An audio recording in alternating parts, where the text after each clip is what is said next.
Rajasthan Royals మరియు Chennai super Kings మధ్య జరిగిన ఈ మ్యాచ్లో రాజస్థాన్ రాయల్స్ చెన్నై సూపర్ కింగ్స్ని 8 వికెట్ల తేడాతో ఘోరంగా ఓడించి సీజన్ని గ్రాండ్గా స్టార్ట్ చేసింది.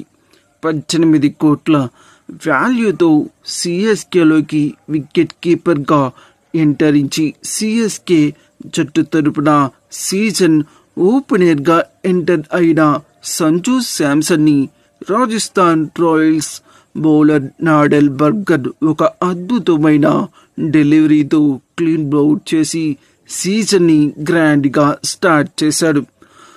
ఆ తర్వాత సిఎస్కే తన బ్యాటింగ్లో ఎక్కడా కూడా కోలుకోలేదు. మొత్తం 20 ఓవర్లు ఆడి కేవలం 127 పరుగులు మాత్రమే చేసింది.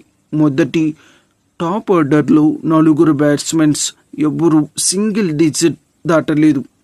ఆ తర్వాత లోయర్ ఆర్డర్లో ఒక్క జెమ్మీ ఓవర్టన్ మాత్రమే కాస్త రాజస్థాన్ రాయల్స్ యొక్క బౌలర్స్ నుంచి వస్తున్న అద్భుతమైన డెలివరీస్ని ఎదుర్కొని కాస్త ఎదురుదాడి చేసి 43 పరుగులు చేశాడు. ఇతను కూడా చేతులు ఎత్తేసి ఉంటే సిఎస్కే కనీసం 100 పరుగులు కూడా చేసేది కాదు. 100 పరుగులు లోపే అవుట్ అయ్యి సీజన్ని ఒక పెద్ద అవమానపు భారంతో గ్రాండ్గా స్టార్ట్ చేసేది సిఎస్కే. అయితే ఈరోజు మహేంద్ర సింగ్ ధోని జట్టులో ఆడడానికి అతని కాలి గాయం అడ్డం వచ్చింది. అతను జట్టులో ఉంటే ఇలా ఉండేది కాదు. ఎందుకంటే అతను ఒక ధైర్యం, ఒక ఇన్స్పిరేషన్. యువ ఆటగాళ్ళతో నిండిపోయిన సిఎస్కేకి అతను వికెట్ల వెనకాల కనీసం నిలబడి ఉంటే కొండంత ధైర్యంగా ఉంటుంది. కానీ అతని కాలి గాయం కారణంగా ఈరోజు మ్యాచ్ ఆడలేకపోయాడు. ఇక సిఎస్కే నుంచి రాజస్థాన్ రాయల్స్కి వెళ్ళిన రవీందర్ జడేజా తనదైన శైలిలో బౌలింగ్ చేసి సిఎస్కే ఓటమికి ప్రత్యక్ష కారణమయ్యాడు.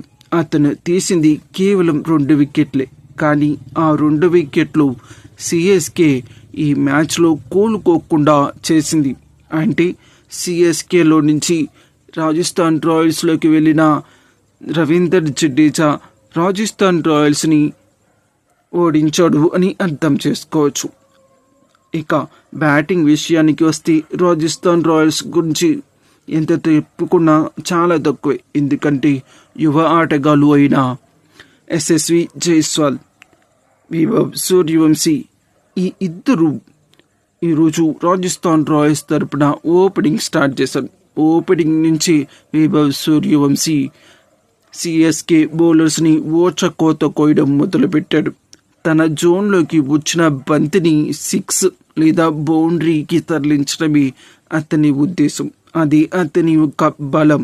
ఈ బలాన్ని మరొకసారి చూపించాడు సిఎస్కేకి. ఇక చివరిలో రాజస్థాన్ రాయల్స్ మరో 8 ఓవర్లు మిగిలి ఉండగానే మ్యాచ్ ఫినిష్ చేసి సిఎస్కేని చెన్నైకి పంపేసింది. సో ఇది ఫ్రెండ్స్ సిఎస్కే మరియు రాజస్థాన్ రాయల్స్ మధ్య జరిగిన మ్యాచ్.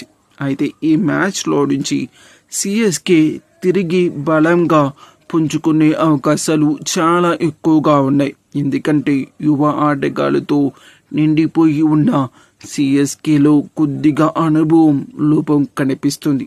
ముఖ్యంగా బ్యాటింగ్ ఆర్డర్లో మరియు బౌలింగ్ డిపార్ట్మెంట్లో కొద్దిగా బలహీనంగా ఉంది. ఈ లోపాలని సరిదిద్దుకొని రికవర్ అయితే సీజన్లో బలంగా ముందుకు వెళ్ళవచ్చు. అలాగే రాజస్థాన్ రాయల్స్ చిన్న లోపాలను సర్దుకొని సీజన్ని గ్రాండ్గా స్టార్ట్ చేసింది. సో ఇది ఫ్రెండ్స్, వీడియో కనుక మీకు నచ్చితే ఛానల్ని సబ్స్క్రైబ్ చేయవలసిందిగా కోరుతున్నాం.